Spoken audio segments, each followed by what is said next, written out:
우리 이 시간 다 함께 자리에서 일어나셔서 오늘 우리에게 주시는 하나님의 말씀 함께 보겠습니다. 오늘 우리에게 주시는 하나님의 말씀은 사도행전 16장 16절부터 19절까지의 말씀입니다. 사도행전 16장 16절부터 19절까지의 말씀 제가 읽겠습니다. 우리가 기도하는 곳에 가다가 점치는 귀신 들린 여종 하나를 만나니 점으로 그 주인들에게 큰 이익을 주는 자라. 그가 바울과 우리를 따라와 소리질러 이르되 이 사람들은 지극히 높은 하나님의 종으로서 구원의 길을 너희에게 전하는 자라 하며 이같이 여러 날을 하는지라. 바울이 심히 괴로워하여 돌이켜 그 귀신에게 이르되 예수 그리스도의 이름으로 내가 내게 명하노니 그에게서 나오라 하니 귀신이 즉시 나오니라. 여종의 주인들은 자기 수익의 소망이 끊어진 것을 보고 바울과 실라를 붙잡아 장터로 관리들에게 끌어갔다가. 아멘.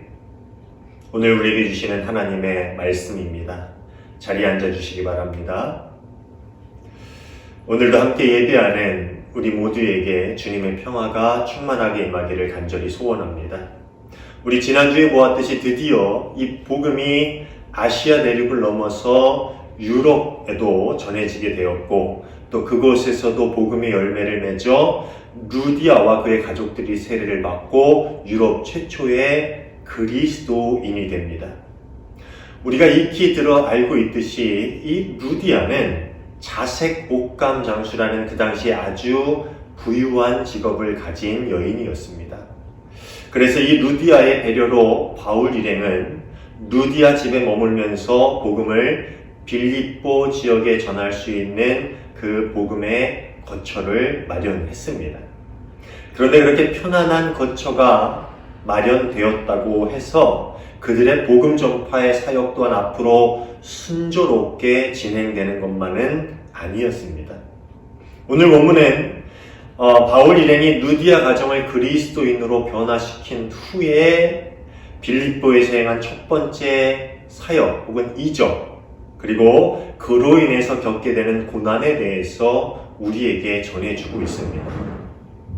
하루는 바울 일행이 기도하기 위한 장소를 찾아가던 중에 이 귀신 들린 한 여인을 만나게 됩니다. 16절은 그 여인이 점치는 귀신 들린 여인이라고 설명을 하고 있습니다. 여기서 점치는 이라는 뜻을 가진 헬라어 피도는 이 그리스의 옛도시 델피에서 숭배되던 이 신화에 나오는 뱀 혹은 용의 이름이라고 합니다. 그런데 로마 시대에 이 피돈이라는 단어가 복화술사를 가르치는데도 사용되었다고 합니다.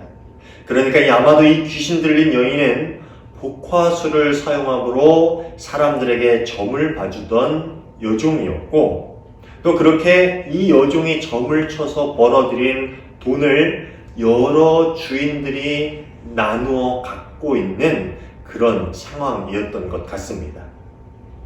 당시 그리스 사회에서 이 점을 치는 일은 아주 흔한 일이었다고 합니다. 과거의 한국 사회에서도 점 치는 일이 아주 다반사였듯이 말입니다. 사람들은 정기적으로 신전에 있는 여자 사제를 찾아가거나 혹은 이처럼 귀신 들린 사람을 찾아가서 결혼에서부터 집안의 작은 일에 이르기까지 아주 사소한 일에서부터 또 전쟁에 이르는 나라 운명을 결정하는 중대한 일에 이르기까지 점을 치고는 했다라고 합니다. 그러니까 이 종에 대한 소유권을 가진 사람들에게 이 여인은 꽤나 짭짤한 소득원이 되고 있었을 것입니다. 하지만 이 점치는 여종은 영적으로는 귀신에게 사로잡혀 있었고 또 육적으로는 돈에 눈먼 사람들에게 속박되어 있는 아주 비참한 인생을 살아가고 있는 여인이었겠지요. 그런데 이 여인이 하루는 바울 일행을 따라오면서 큰 소리로 외치기 시작합니다. 17절 말씀입니다. 이 여자가 바울과 우리를 따라오면서 큰 소리로 이 사람들은 지극히 높으신 하나님의 종들인데 여러분에게 구원의 길을 전하고 있다 하고 외쳤다. 얼핏 들으면 이 여종 안에 있는 귀신이 오히려 하나님을 찬양하고 있지요. 지극히 높으신 하나님이라고요. 그리고 또 복음을 전하려는 이 바울의 일행을 꼭 도와주고 있는 것처럼 보입니다. 너희에게 구원의 길을 전하고 있다라고 하면서 마치 바울의 복음 사역을 도와주고 있는 것처럼 우리 귀에 들릴 수 있습니다. 하지만 이 여종이 말하는 의미나 혹은 또 그 여종의 외침을 듣는 그곳에 사는 사람들의 생각은 분명 달랐을 것입니다. 우선 여종이 외치는 하나님의 사용된 헬라어는 테우라는 단어예요. 그 당시에 신 혹은 절대자를 뜻하는 아주 보편적인 단어였죠. 우리가 하나님을 쓸 때에 대문자 지를 써서 갓이라고 쓰지만 보통 그냥 일반 신들을 표현할 때 소문자 지를 써서 또 갓이라고 그렇게 표현하죠. 그러니까 그 당시에 테우라는 단어는 절대자 혹은 신을 가르치는 아주 보편적인 단어였다는 것이죠. 그러니까 유대인들이 듣기에는 테우 하면은 하나님이다라고 받아들여질 수 있었겠지만 헬라 문화권에서 살아가던 이방인들에게는 이 테우라는 단어가 제우스나 아니면 자신의 지역에서 섬기는 가장 높은 신쯤으로 여겨질 수도 있었다는 것이지요. 그리고 또 여인이 말하는 구원 또한 바울이 전하는 구원과는 전혀 다른 개념의 구원이었습니다. 바울이 전하는 구원은 예수 그리스도를 믿는 믿음으로 구원을 받는 하나님의 은혜의 선물의 개념이었지요. 또 그 당시 유대인들이 가지고 있는 개념에 있어서 구원이란 하나님께서 새롭게 여시는 새로운 세상에서 사는 영원한 생명, 영원한 삶이라는 개념을 가지고 있었습니다. 하지만 이 여인이 말하거나 혹은 그 여인의 외침을 듣는 사람들이 생각하기에 구원이란 무엇이었냐면은 이 세상을 살아가는 데 받게 되는 건강 혹은 번영 혹은 어떤 특정한 문제가 해결되는 것이라는 의미로 받아들여지는 그러한 단어였다라는 것이지요. 그렇게 이해하고 그 사람들은 그 구원의 의미를 생각했을 것입니다. 어쩌면 이 점치는 여인의 외침을 들은 사람들은 눈이 번쩍였을지도 몰라요. 어떻게 하면 이 세상에서 부유하고 풍족한 삶을 살 수 있을까? 어떻게 하면 세상의 모든 즐거움을 마음껏 누리면서 살아갈 수가 있을까? 어떻게 하면 병 없이 건강하고 오랫동안 살아갈 수 있을까? 이런 생각들이 그들의 마음속에 늘 가득했고 그래서 그런 궁금증을 해소하기 위해서 했던 것이 점치는 일이었습니다. 어떻게 하면 잘 살 수 있을까? 어떻게 하면 돈을 많이 벌 수 있을까? 어떻게 하면 건강을 잘 지킬 수 있을까? 이것을 알기 위해 귀신 들린 점치는 여인을 찾아갔고 그 여인에게 점을 보고 그것에 따라 살아가는 그러한 삶을 살아가는 사람들에게 이 점치는 여인의 외침, 이 사람들은 구원을 전하는 사람들이다 라는 외침은 귀가 솔깃한 외침이었을 것입니다.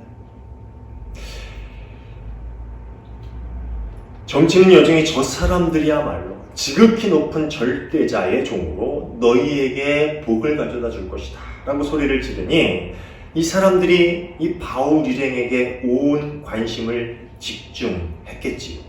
그렇지만 바울이 전하는 복음은 당시 그들이 가지고 있는 이런 세상적인 관점에서 한참 다른 차원에 있는 복음이었습니다. 바울이 전하는 복음은 하나님을 등지고 죄의 노예로 살아가던 삶이 예수 그리스도를 만나 예수 그리스도께서 우리의 죄를 위해 죽으시고 부활하심으로 우리에게 영원한 생명을 주셨다라는 것을 믿고 그 믿음으로 의롭다 여김을 받아서 하나님의 자녀로 거룩한 열매를 맺으며 살아가게 되는 것, 새로운 삶으로 살아가게 되는 것, 그리고 그리스도 안에서 영원한 생명에 대한 소망을 가지고 이 땅에 임하실 하나님 나라를 기다리며 그 하나님 나라의 삶을 살아가는 것, 바로 이것이 바울이 전하는 구원이었고 바울이 전하는 복음의 실체였습니다. 바울은 이런 복음이 세상에 온전하게 전해지고 또 사람들이 참 그리스도인이 되어서 예수님을 따라 살아가며 참 하나님의 백성이 되기를 간절히 소원하고 있었지요. 그런데 지금 점치는 여종이 말하고 또 여종이 말하는 것을 듣는 사람들이 이해하는 하나님과 이 구원의 개념은 바울이 전하고자 하는 것, 바울이 가르치고자 하는 것과는 전혀 다른 차원의 완전히 다른 이야기였다라는 것입니다. 그런데 점치는 귀신 들린 여인은 며칠 동안이나 계속 바울 일행을 보면은 이 말을 이렇게 외쳐서 이 복음 전파의 사역을 회방하고 있었습니다. 그러니까 바울은 이것을 괴로워, 이제 더 이상 두고 볼 수 없다, 가만히 볼 수만 없겠다라고 생각을 했습니다. 여종의 입을 막고 참 세상의 주인이신 하나님이 누구인지 사람들에게 이제는 알리고 밝혀야겠다라는 생각을 한 것이지요. 18절입니다. 그 여자가 여러 날을 두고 이렇게 하므로 바울이 귀찮게 여기고 돌아서서 그 귀신에게 내가 예수 그리스도의 이름으로 내게 명하니 이 여자에게서 나오라 하고 말하니 바로 그 순간에 귀신이 나왔다. 바울이 여종에게 귀신을 내어 쫓으면서 그동안 그녀가 말하던 모호한 하나님, 테우라는 단어보다는 예수 그리스도라는 이름을 분명하게 사람들에게 전하고 있습니다. 사람들이 예수 그리스도라는 그들이 전하는 복음의 핵심을 알고 또 그 이름의 능력이 있고 오직 예수 그리스도만이 구원의 기름을 알기를 원하는 마음으로 분명하게 예수 그리스도의 이름으로 내게 명한다라고 이야기하고 그렇게 선포하고 있는 것이지요. 종종 많은 목회자들과 또 성도님들이 오늘날 왜 한국교회가 이렇게 무너지고 있을까라는 질문에 대한 답을 기복신앙에서 찾고 있습니다. 예수 믿으면 복을 받는다라는 문구는 오랫동안 우리에게 아주 익숙한 전도의 캐치프레이즈로 자리 잡아왔고 지금도 여전히 많이 사용되고 있습니다. 물론 이 말이 완전히 틀린 말이라고 할 수는 없지만 간혹 전하는 자나 듣는 사람에게 이 문구가 잘못 이해되어지고 또 복음의 진리가 왜곡되어지게 만드는 원인이 될 수 있다라고 그렇게 생각하고 있는 것이지요. 또 실제로 그렇습니다.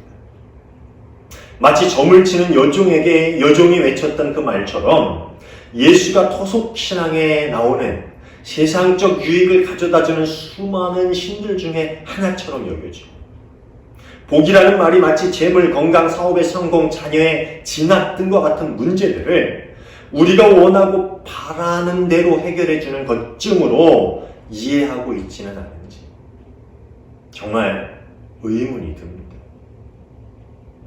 어쩌면 오랜 시간 우리가 예수를 믿고 교회를 다니고 기도를 하고 헌금을 드리는 참 이유가 복음이나 예수 그리스도의 가르침 때문이 아니라 복음에 따라 살려는 우리의 헌신이 아니라 혹은 예수 그리스도를 믿는 믿음으로 기쁨으로 감사함으로 행하는 그러한 참 신앙의 모습이 아니라 세상 사람들이 점을 치고 구출하는 것과 같은 복을 구하기 위한 것 때문이 아니었는지 저는 정말 오늘날 많은 교인들의 신앙에 의문이 듭니다. 여러분 좀 듣기 거북하실지 모르겠지만 이게 어떻게 보면 우리 한국교회의 문제점이고 또 실상일지도 모릅니다. 점치는 여종에게서 귀신을 내쫓은 바울은 사람들에게 어떤 대접을 받게 될까요? 19절입니다. 그 여자의 주인들은 자기들의 돈벌이 희망이 끊어진 것을 보고 바울과 실라를 붙잡아서 광장으로 관원들에게 끌고 갔다. 바울이 예수 그리스도의 이름으로 귀신을 내쫓은 것은 그들에게 이 세상의 주인이 참 주인이 누구인지를 알리며 또 자신들이 전하는 이 바울 일행이 전하는 복음의 참 뜻을 그들에게 알리기 위함이었습니다. 우리가 말하는 복음은 너희가 알고 있는 그 세상적인 복이 아니다. 우리가 말하는 복음은 너희 영혼의 구원이며 참 생명을 주기 위한 하나님의 선물이며 진리의 말씀입니다. 그래서 예수 그리스도의 이름을 그들에게 먼저 전했던 것이지요. 그렇지만 예수 그리스도의 이름으로 귀신을 내어 쫓은 이를 보면서 이 여종의 주인들의 마음이 쏠린 곳, 관심이 쏠린 곳은 바로 돈이었습니다. 예수 그리스도라는 이름, 그들이 전하고자 하는 복음이 아니라 돈이었다는 말이지. 아까도 이야기했지만 그들은 점치는 여종을 통해서 많은 이득을 누리고 있었을 것입니다. 그런데 점치는 귀신이 여종에게서 나가니 이제 그들에게 짭짤한 수익을 주던 소득원이 사라진 셈이지요. 그들에게는 그것이 가장 큰 관심사였고 가장 심각한 문제로 다가왔습니다. 내 영혼이 죽든 말든 영원한 생명, 복음, 참 세상의 주인 예수 그리스도 야훼 하나님 아무 소용없었어요. 그들의 주된 관심사는 그들이 이제 앞으로 벌어들이지 못할 그동안 많은 수익을 누려왔는데 이제는 누리지 못할 그 수익, 돈에 있었다라는 것이지. 요한 크리소스톰은 자신의 주석에서 이 부분에 대해서 아주 정말 재밌는 이야기를 합니다. 그 사람들은 마귀의 말조차 듣지 않고 오직 욕심에만 좌우되고 있는 것을 잘 보십시오. 무슨 말이냐면요. 차라리 여종 안에 있는 그 귀신의 말이라도 들었더라면 그들이 바울 일행을 두려워하기라도 했을 텐데 그들은 귀신의 말도 듣지 않고 더더욱 복음은 듣지 않았다라는 것이죠. 웃기지 않습니까? 그들이 뭘로 돈을 벌었어요? 그 여종 안에 있는 귀신이 점치는 것으로 돈을 벌어들이고 있었어요. 그런데 정작 그들은 그 귀신이 점치는 것에 대한 이야기는 듣지 않았다라는 거예요. 완전 사기꾼들이었지. 그런 그들이 복음은 들을 마음이 그 마음속에 있었겠습니까? 한번 생각해 보세요. 누군가 우리 눈앞에서 한 사람에게 들린 귀신을 내어 쫓고 그 사람을 온전히 고쳤다면 그것을 본 우리 마음속에는 어떤 생각이 들까요? 어떤 마음을 우리가 갖게 될까요? 아마도 그 일을 행한 사람에 대한 두려움이 들 것입니다. 그리고 어떤 힘으로 저 사람들이 이런 일을 행했을까라는 궁금증이 생기게 마련이지. 이게 당연한 것 아니겠습니까? 점치는 귀신을 도대체 어떻게 내쫓은 것인지, 도대체 저 유대로부터 온 낯선 사람들이 어떤 신을 모시고 있기에 이런 놀라운 능력을 행하는 것인지 조금은 두려워하고 궁금해할 만도 한데 그들은 그것에 대해서 전혀 신경 쓰거나 전혀 상관하지 않았어요. 아무런 관심도 보이지 않았습니다. 왜냐하면 그들 마음에는 이미 돈이라는, 만문이라는 아주 악질적인 사단이 자리 잡고 있었기 때문이죠.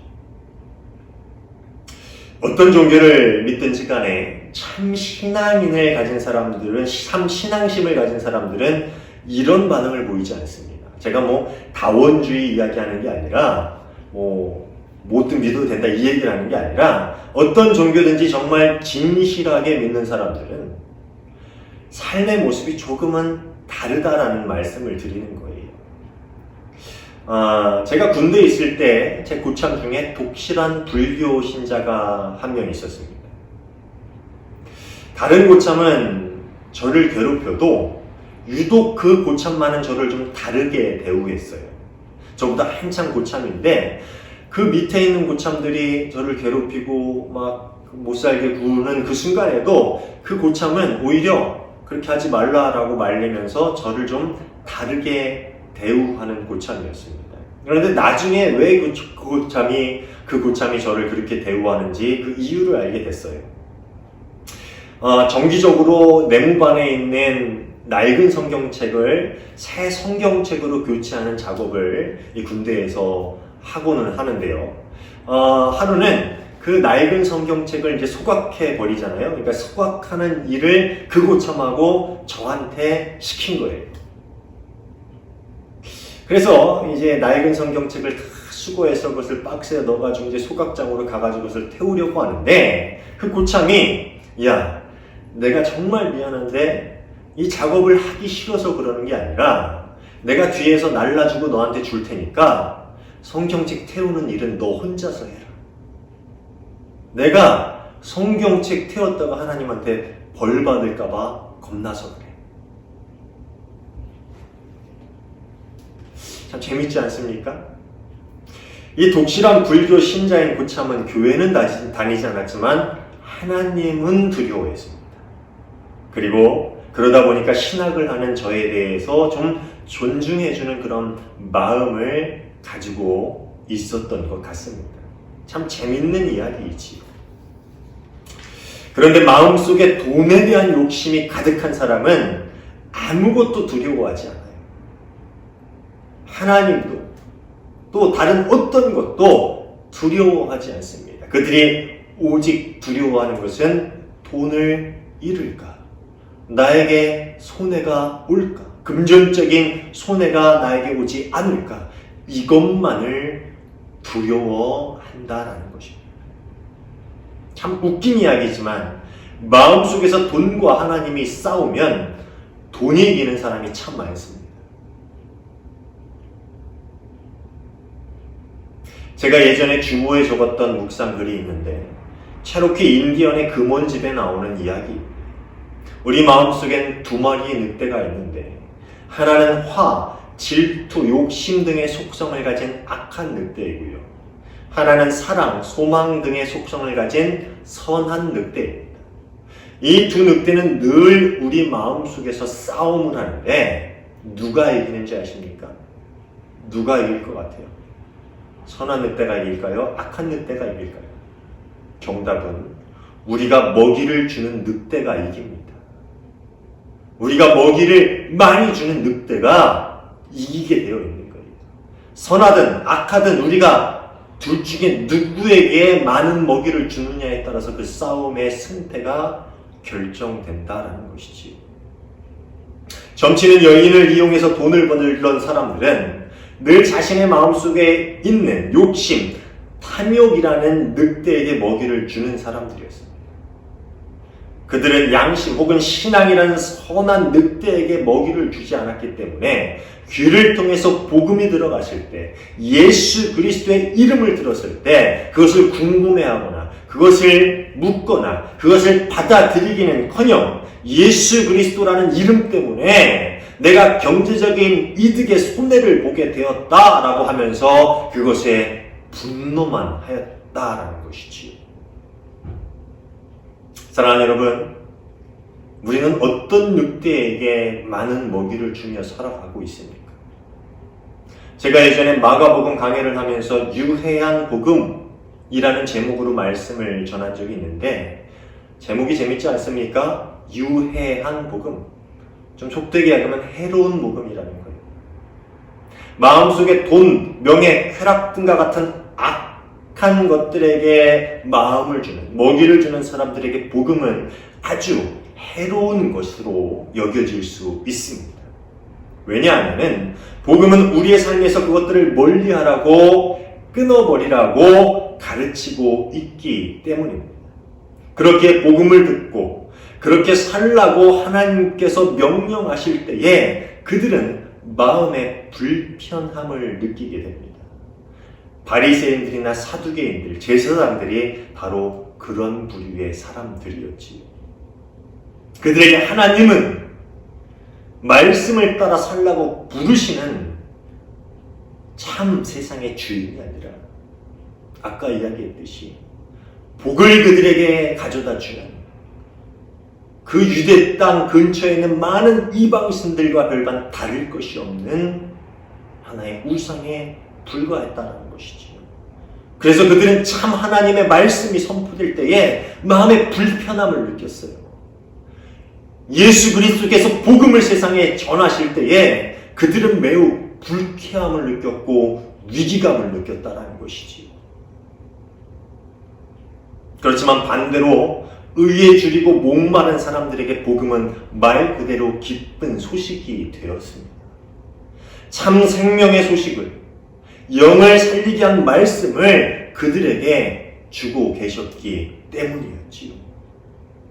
그들은 참 하나님을 구했고 참 하나님의 말씀을 사모했고 하나님의 말씀을 따라 세상에 살아가는 것이 무엇인지를 늘 갈구하던 사람들이었습니다. 그래서 말씀 그대로 의에 줄이고 목마른 사람들에게 복음은 참 기쁜 소식으로 받아들여질 수 있었다라는 것입니다. 비록 복음이 이 세상적인 유익을 약속하지 않아도, 복음이 이 세상에서 성공을 이야기하고 있지 않아도 그들이 늘 줄이고 목말라 했던 참 하나님의 진리를 들을 수 있었고 그것 때문에 그들은 기뻐하며 복음의 부르심에 따라 나설 수가 있었다라는 것이지요. 사랑하는 여러분, 예수 그리스도의 그 이름, 참 복음이 우리에게 참 기쁨으로 들려질 수 있기를 간절히 소원합니다. 그 이름이 늘 줄이고 목마른 우리의 삶이 되기를 간절히 소원합니다. 그래서 복음이 혹은 나를 따라 살라라는 예수 그리스도의 가르침이 우리에게 참 기쁨이 되고 소망이 될 수 있기를 정말 간절히 소원합니다. 복음이 우리의 마음을 흔들고 우리가 하나님의 부르심에 마주하게 될 그 순간에 경외하는 마음을 가지고 또 감사하는 마음을 가지고 하나님을 찬양하며 따라갈 수 있는, 주께 순종하며 하나님 나라를 이뤄갈 수 있는 저와 여러분 모두가 될 수 있기를 간절히 소원합니다. 참 복음의 진리를 깨닫고 우리 안에 세상적인 것과 복음이 싸울 때에 우리 안에 세상적인 욕심과 세상적인 이득과 성공과 하나님의 부르심이 부딪히게 될 때에 두려워하는 마음으로 또 감사하는 마음으로 하나님의 부르심에 응답할 수 있는, 그리고 그 길을 걸어갈 수 있는 저와 여러분 모두가 되시기를 주님의 이름으로 축원합니다. 기도하겠습니다. 하나님 감사합니다. 저희 부족한 종을 주님의 자녀 삼아주시고 저희를 예수 그리스도의 제자로 그리고 그의 삶을 따라가는 인생으로 불러주심에 감사를 드립니다. 저희 마음속에 늘 의에 줄이고 목마른 마음을 갖기를 소원합니다. 그래서 복음이 우리의 삶에 부딪히게 될 때에 하나님의 부르심이 우리의 삶 가운데 마주하게 될 때에 감사함으로 경외하는 마음으로 복음을 따라 부르심을 따라 그렇게 주님을 찬양하며 나아갈 수 있는 저희가 되게 하여 주시옵소서. 그래서 저희의 삶을 통해서 하나님의 나라가 세상에 전해지고 주께 영광 돌릴 수 있는 복된 인생이 되게 하여 주시옵소서. 우리 마음속에서 참 복이 무엇인지를 늘 깨달아 고달프더라도 때로는 이 세상적인 것들을 포기하더라도 기쁨으로 주의 길을 걸어갈 수 있는 결단을 허락하여 주시고 그런 마음을 허락하여 주시옵소서. 우리 삶 가운데 늘 주님 함께 하실 줄 믿고 감사하며 예수님 이름으로 기도하옵나이다. 아멘.